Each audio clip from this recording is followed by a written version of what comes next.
Welcome back to Hoosier History, Legends, and Heroes. We are once again going back to the 1800s, this time to southern Indiana. Indiana is once again a first, but this time it's not something that benefited the world, like electric lighting of a city, but first, let me introduce you to Jackson County's Reno brothers. Wilkeson Reno marries Julia Ann Freyhofer in 1835. They had 5 sons and 1 daughter. Frank, who was born in 1837, John, who was born in 1838, Clinton, who was born in 1841, Simeon, born in 1843, William, born in 1848, and their only daughter Laura, who was born in 1851. The Reno family lived on 1,200 acres in Rockford, Jackson County, just north of Seymour, Indiana. It is said that the early years of their childhoods was strict with religious upbringing. As per John, they spent all day on Sunday reading the Bible. Also, as per John, he and Frank started off as young boys taking money from travelers by cheating them at cards. Then a series of mysterious fires happened around Rockford beginning in 1851 and lasted for about 7 years. The Reno boys were suspected of setting the fires. They were also suspected of being horse thieves. Needless to say, this caused a lot of unease with the townspeople, so Wilkeson and 4 of his sons took off and settled for a time, living near St. Louis. Wilkeson and his sons returned to the Reno farm in 1860. The community wasn't really happy to have them back. Then the Civil War broke out, and the Reno brothers enlisted in hopes of getting away once again from the angry townspeople. Frank, John, and possibly Simeon became bounty jumpers. What they did was to be paid for enlistment in the Union Army and then not show up for the units for duty. They would enlist under false names and different locations.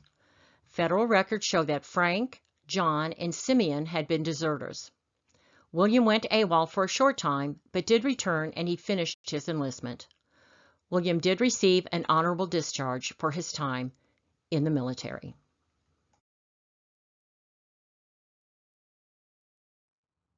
Frank and John Reno returned to Rockford, Indiana in 1864. The Reno Brothers gang began to form with them as the leaders. The gang was also called the Reno Gang and was also known as the Jackson Thieves because the gang was formed in Jackson County. Simeon and William would join the gang their older brothers formed. Late in 1864, the post office and Gilbert's store in nearby Jonesville, Indiana, were robbed by Frank and 2 other gang members. The 3 were arrested and released on bond. Grant Wilson, one of the 3, agreed to testify against the other 2, but he was murdered before he could do so. Needless to say, Frank was acquitted. I'm sure we can guess who actually killed Wilson or had him killed. The Reno Gang was considered the first Brotherhood of Outlaws in the United States. As most people would think, of course outlaws terrorized the Old West, but who would have ever thought that the first Brotherhood of Outlaws would terrorize the Midwest? Their crimes inspired other gangs to copy them. Yep, homegrown Indiana outlaws inspiring other outlaw gangs. Their crimes attracted new members at the end of the Civil War in 1865. They started robbing and murdering travelers in Jackson County. They began to terrorize other counties where they raided merchants and communities.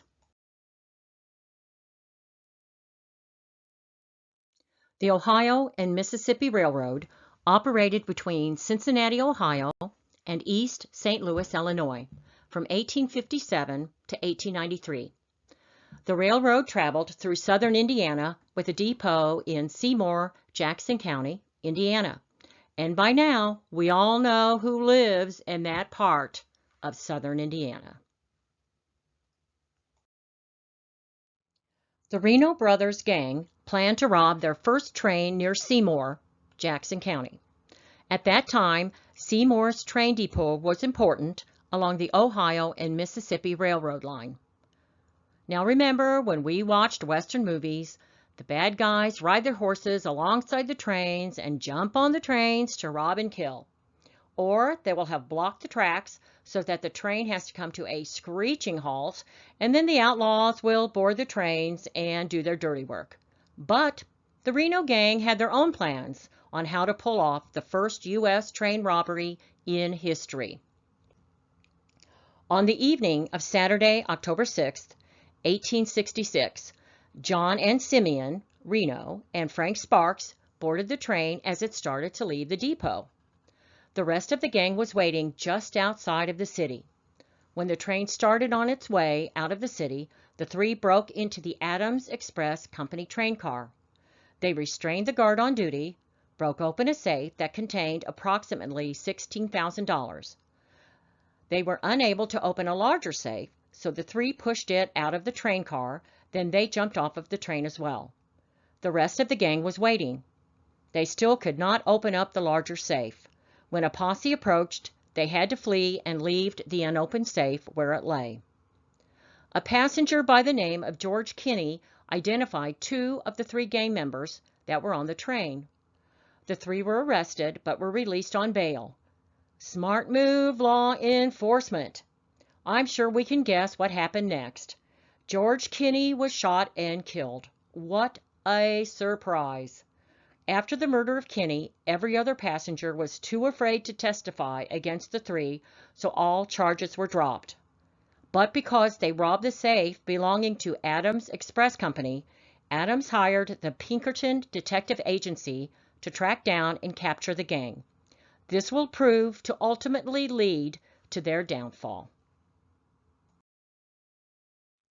John Reno and gang member Val Elliott traveled to Missouri. On Sunday, November 17, 1867, they robbed the Daviess County Courthouse in Gallatin, Missouri.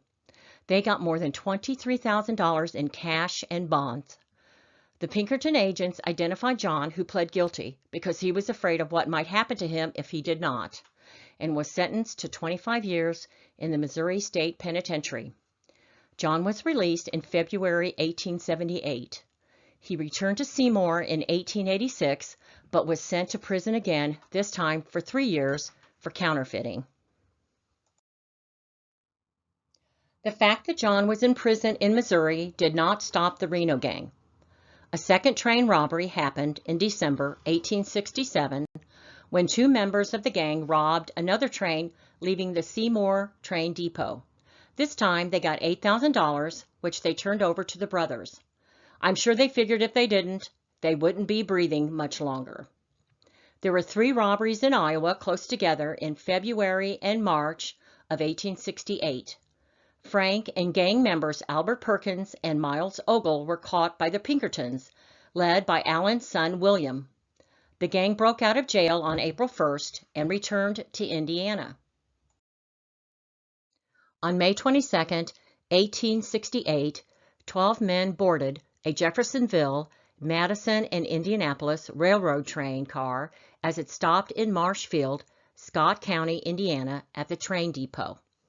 The gang overpowered the engineer as the train pulled away from the depot.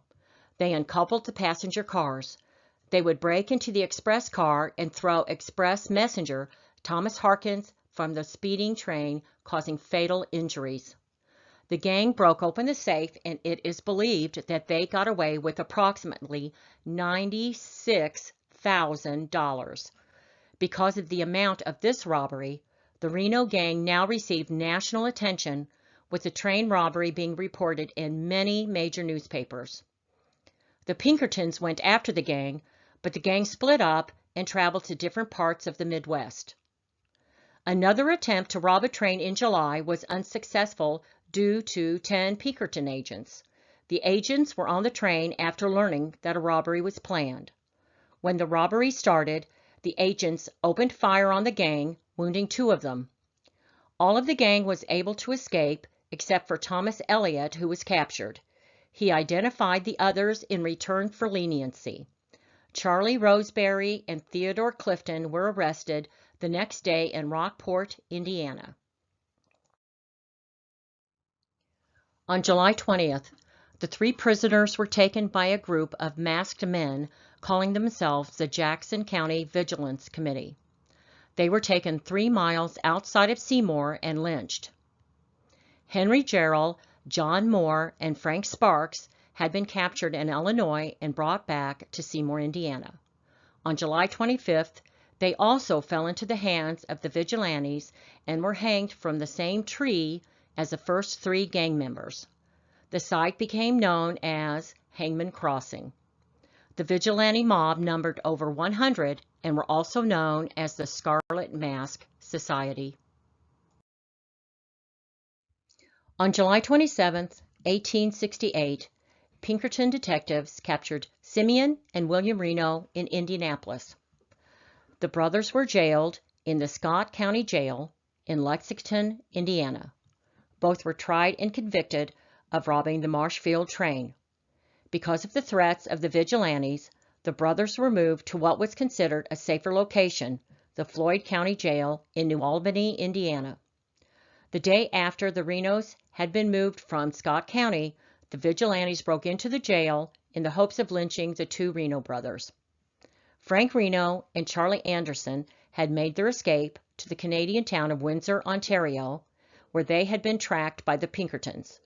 With the help of the U.S. Secretary of State, William Seward, the men were extradited from Canada and sent back to Indiana. Both men were sent to the jail in New Albany, where Simeon and William were being held.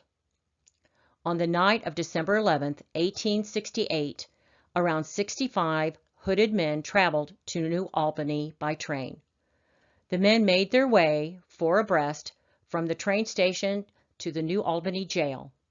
Just after midnight of the 12th, the men forced their way into the jail and the sheriff's home. After being beaten and being shot in the arm, the sheriff still refused to turn over the keys to the Vigilantes. The sheriff's wife could handle no more of what was being done to her husband and handed the keys over to the mob. The first one dragged from his cell was Frank, who put up quite a fight, but a futile one, and the rope was thrown over one of the rafters, and he was hanged. Frank was followed by his brothers Simeon and William. Charlie Anderson was the last to be lynched around 4:30 a.m. It was rumored that the mob was part of the Scarlet Mask Society. No one was ever charged, named, or officially investigated in any of the 10 lynchings. Many local newspapers stated that Judge Lynch had spoken.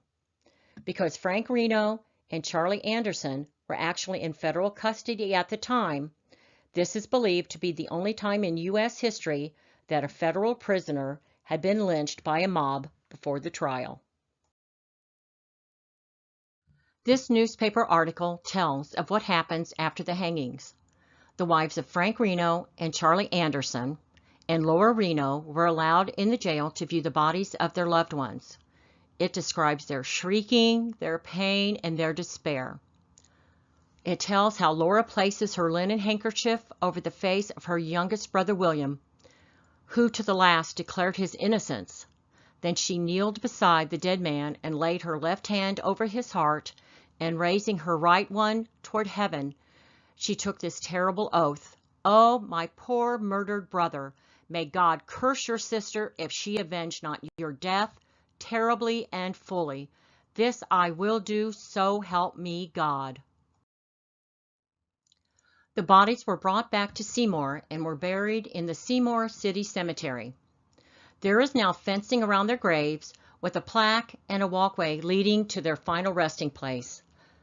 Legend has it that when John died in 1895, that friends took his body and buried him next to his brothers in the Seymour City Cemetery. If this is true, there is nothing marking the gravesite, nor is there anything that looks like it might be a grave. Brother Clinton died in 1921 and is buried in Kansas. Sister Laura married Elijah Goody and had one daughter, Effie. She died in 1919 and is buried in Riverview Cemetery, Seymour, Indiana. John Reno wrote an autobiography telling about the lives of the Reno brothers. There were actually 2 movies made about the Reno brothers. One is Rage at Dawn, which starred Indiana-born Forrest Tucker, and Forrest played the part of Frank Reno. Also, the movie Love Me Tender. This was Elvis Presley's first movie role. It was originally titled The Reno Brothers, but changed to Love Me Tender, which of course was sung by Elvis Presley. Thank you for watching Hoosier History, Legends, and Heroes. We hope you enjoyed learning how Jackson County, Indiana was home to the infamous Reno brothers and the first U.S. train robbery. Please be sure to subscribe, like, and share. Until next time.